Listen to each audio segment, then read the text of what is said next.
ಪ್ರಿಯ ವೀಕ್ಷಕ ಬಂಧುಗಳಿಗೆ ಕರ್ನಾಟಕ ನ್ಯೂಸ್ಗೆ ಸ್ವಾಗತ. ಕೆಪಿಟಿಸಿಯಲ್ಲಿ 404 ಎಇ ನೇಮಕಾತಿ, ಹೈಕೋರ್ಟ್ನಿಂದ ಮಹತ್ವದ ಆದೇಶ. ಉದ್ಯೋಗ ಆಕಾಂಕ್ಷಿಗಳಿಗೆ ಹೈಕೋರ್ಟ್ ಸಿಹಿ ಸುದ್ದಿ ನೀಡಿದೆ.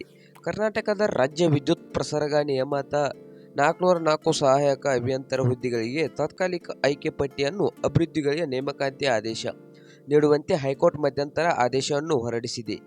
ಕೆಪಿಟಿಸಿನಲ್ಲಿ 404 ಹುದ್ದೆಗಳ ನೇಮಕಾತಿ ಸಂಬಂಧ 2022 ಫೆಬ್ರವರಿ 4ರಂದು ಪ್ರಕಟಿಸಿದ್ದ ತಾತ್ಕಾಲಿಕ ಅರ್ಹತಾ ಪಟ್ಟಿ ರದ್ದುಪಡಿಸಿದ್ದು, ಏಕಸದಸ್ಯ ನ್ಯಾಯಪೀಠ ನೀಡಿದ್ದು, ಆದೇಶದ ಪ್ರಶ್ನಿಸಿ ಈ ಪಟ್ಟಿ ಅರ್ಹತೆಯನ್ನು ಪಡೆದುಕೊಂಡಿದೆ.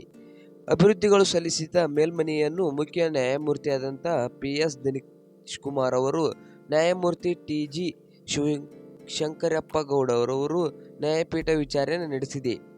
ವಿಚಾರಣೆ ಬಳಿಕ ಹೈಕೋರ್ಟ್ ಮಹತ್ವದ ಆದೇಶವನ್ನು ನೀಡಿದೆ.